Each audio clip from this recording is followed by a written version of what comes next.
आप कह रहे हैं कि अगर राज्य के बाहर कुछ हो वो ला करके दो, तो सुनो महाराज, हम बिक जाएंगे, अपनी पत्नी को बेच देंगे, अपने पुत्र को बेच देंगे, आपको विमुख नहीं जाने देंगे। तो जैसे कहा विमुख नहीं जाने देंगे, कहा तो फिर जाओ, खड़ी खड़ी मुंह क्या देख रहे हो हमारा। महाराज हरिश्चंद्र तुरंत चले।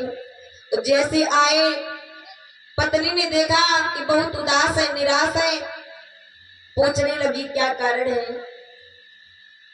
कोई घटना घटित हो गई राज्य में, प्रजा में कोई क्लेश है, कोई दुख है, क्या कारण है महाराज, आप कुछ तो बोलो। हरिश्चंद्र महाराज कहने लगे क्या बताएं महारानी, एक ब्राह्मण देव जी आए हैं, सब कुछ तो दान में ले लिया, अभी भी 60 बार सोना देना बाकी है। कार्य महाराज तो आप चिंता क्यों कर रहे हैं, आप हमें बेच दीजिए। पुत्र आकर के कहने लगा पिताजी आप चिंता क्यों करते, आप मुझे बेच दीजिए।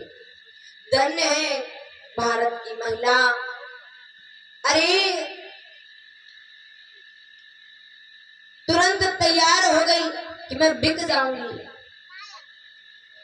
और जैसे तैयार हुई, राजसी जो वस्त्र थे उन्हें निकाल करके रख दिया, फटे पुराने से वस्त्रों को पहन लिया।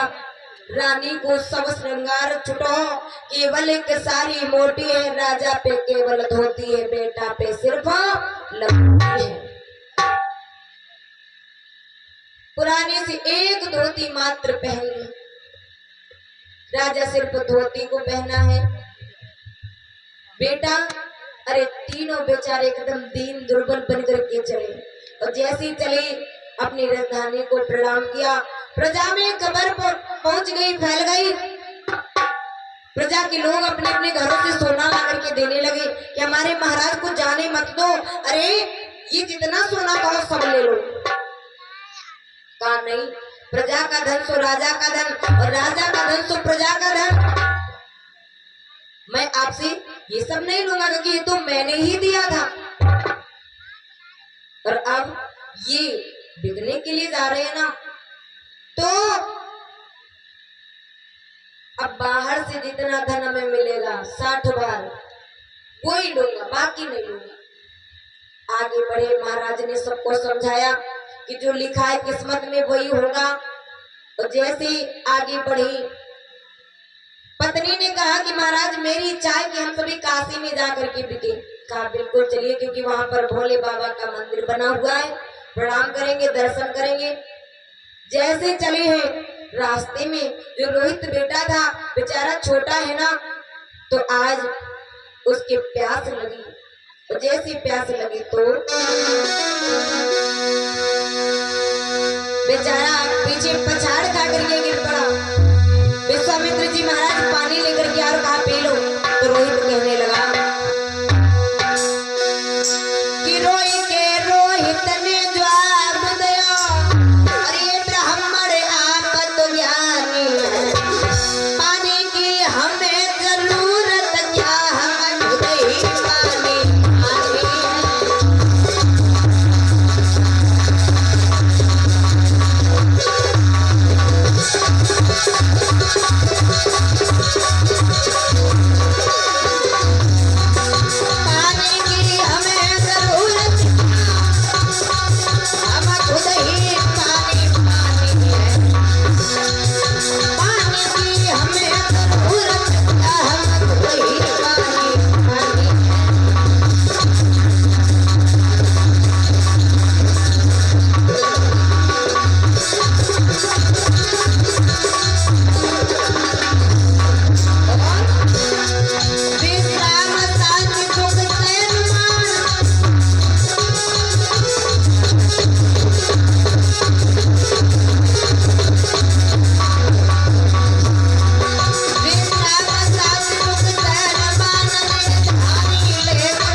तो दूर की बात है, पानी की तरफ देख भी नहीं सकते, क्योंकि जिसके सर पे एक बहुत बड़ा सा गड्ढर हो और आप पानी लेकर के जाएं और कहें भैया पानी पी लो, तो सबसे पहले कहीं जो बोझ लदा ना यही का उतरा दे, उसके बाद तो पानी पी पे करो।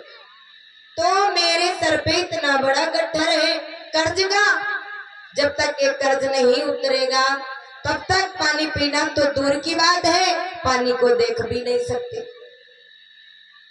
जैसे कहा तो कहा तो फिर पड़े क्यों हो, 1 घंटे से चलो ना, काशी अभी बहुत दूर है।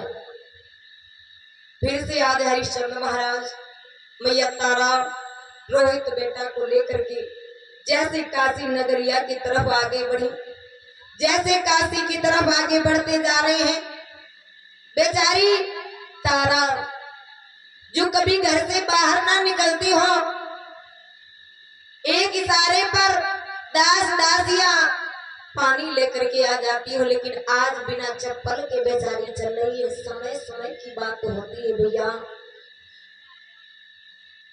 आज समय आ गया, काशी नगरिया में पहुंचे, पहले तो भोले बाबा के मंदिर को प्रणाम किया, भोले बाबा को याद किया, फिर आवाज लगाने लगे कि कोई मुझे खरीदने वाला हो खरीद ले, हम बिकने के लिए आए, जो काम कहेगा सो करने के लिए तैयार है। कोई अगर बिके के लिए आ जाना तो भीड़ तो बड़ी काफी लग गई, वहां पर भी भीड़ लगी है, पर कोई आगे नहीं बढ़ा कि मैं खरीदने के लिए आया हूँ, देखने के लिए आया। अब कोई आ जाए बढ़िया खेल मदारी दिखावे वाला, कठपुतली नाचे वाला, ये आई चलो देखे चले भाई नाच हुआ है, चलो देखे चले, बुलाए बुलाए है सबका।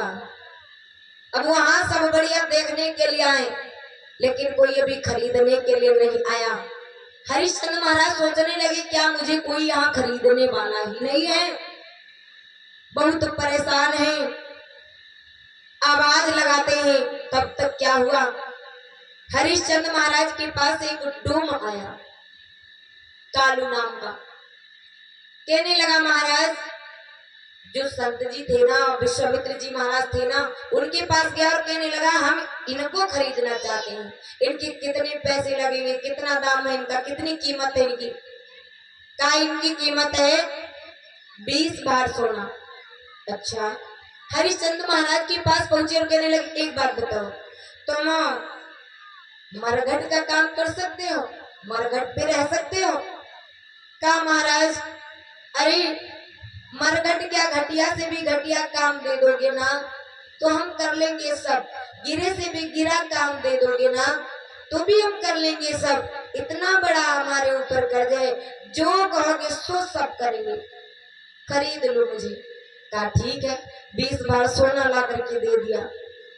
जैसे हरिश्चंद्र महाराज भी के तारा रोने लगी, महाराज तुम तो पहले जा रहे हो, हम तो अभी यहीं खड़े, कम से कम हमका पहले बेच देती हूँ, उसके बाद खुद बिकती हूँ।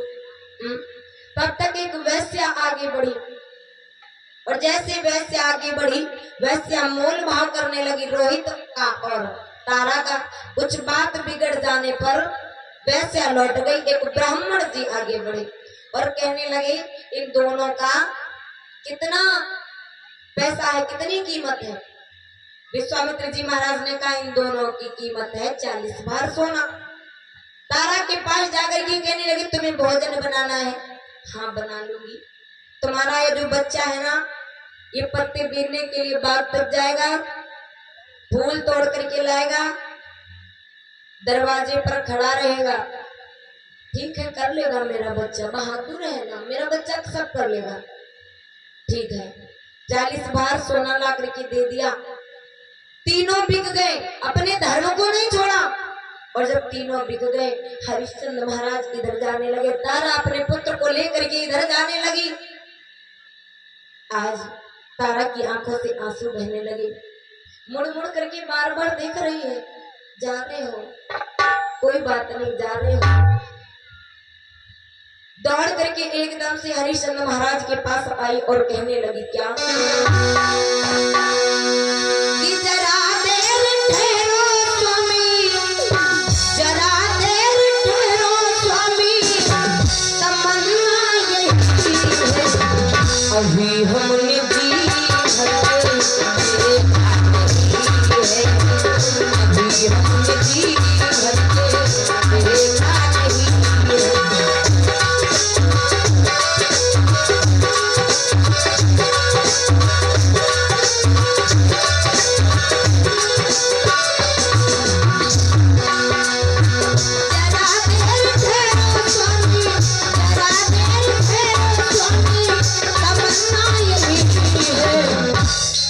रुक जाऊंगा, थोड़ी देर और देख ले। पंडित जी ब्राह्मण देव जी आगे बढ़े और कहने लगे अच्छा अतने दिन से देखती आओ भाई छक्क्यों नहीं हैं, पैसा लगाए न तने और अब ही तुम कहती तनी देर रुक जाओ देख है, चलो चुपचाप, काम तो भी पड़ा हुआ है। फटकार लगाई जिसे देख करके नौकरों की रूह कांप जाती थी। आज वक्त आ गया तो ब्राह्मण भी फटकार लगा रहा कि चलो सारा काम पड़ा हुआ है। बेचारी तारा अपने पुत्र को लेकर के चुपचाप चली, ब्राह्मण के घर में भोजन बनाती है।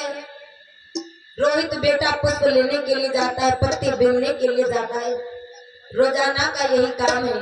इधर सबसे पहले काम दिया गया हरिश्चंद्र महाराज को नादों में पानी डालना। सुबह से शाम तक बेचारे नादों में पानी डालते, भरते रहते। विश्वामित्र ने अभी तक पीछा नहीं छोड़ा और जैसे शाम होती विश्वामित्र जी महाराज नीचे से नाद फोड़ देते, सारा पानी बह जाता। डोम की जो पत्नी थी वो चिल्ला करके बोली अरे कैसा नौकर लेकर के आए हो, कितने पैसे लगाए हैं, कोई कामकाज तो करता नहीं, एक काम दिया वो भी करता नहीं, पानी भी डालता नहीं, इसी यहाँ से भगा। डोम ने बुलाया और कहा भैया देखो तुम काम करते नहीं हो, एक काम दिया था तुमको वो भी नहीं हो पा रहा है और तुम मरघट को चले जाओ। एक बात ध्यान रखना, कोई भी अगर लाश लेकर के आए तो बिना करके बिना टका के जलने मत देना, ठीक है? हाँ, आज्ञा मान करके हरिश्चंद्र महाराज मरघट को चले गए। इधर विश्वामित्र जी महाराज तारा के यहाँ पहुंचे। जैसे देखा कि रोहित जो है फूल लेने के लिए जा रहा बाग की तरफ, पीछे से गए एक सर्प का वेश बनाया, सर्प बनकर रोहित को लिया और रोहित के प्राण को निकाल सूर्य देवता को दे दिया। रोहित बाग में पड़ा है, खबर आई तारा के पास, एकदम से भागी। ब्राह्मण ने रोक लिया, अरे मर गया तो मर जाने दो, भोजन तो बनाओ पहले। बेचारी रोती रही, भोजन बनाती रही, भोजन बन गया, दौड़ती हुई गई, अपने पुत्र को गोद में लिया, रोने लगी और कहने लगी बेटा एक आस तुम्हारी थी, मात्र एक आस, वो भी तुम चले गए छोड़ करके। उस माँ का दुख भला कौन कह सकता है कि कितना दुख होगा उस माँ के ऊपर, जिस माँ ने बड़े लाड प्यार के साथ अपने बच्चे को जन्म दिया, 9 महीने तक पेट में रखा, कितनी आशाएं करती है एक माँ अपने बच्चे के प्रति कि हमारा बच्चा बड़ा होगा तो ये बनेगा, ये करेगा, वो करेगा, कितनी सेवा करती है अपने बच्चे से, कितना प्यार करती है अपने बच्चे से। लेकिन अगर वो बच्चा माँ के सामने माँ को छोड़ करके चला जाए तो उस माँ का दुख कहाँ नहीं जा सकता। आज मैया अपने बेटा रोहित को लेकर के रोने लगी और कहने लगी बेटा ओ प्यारे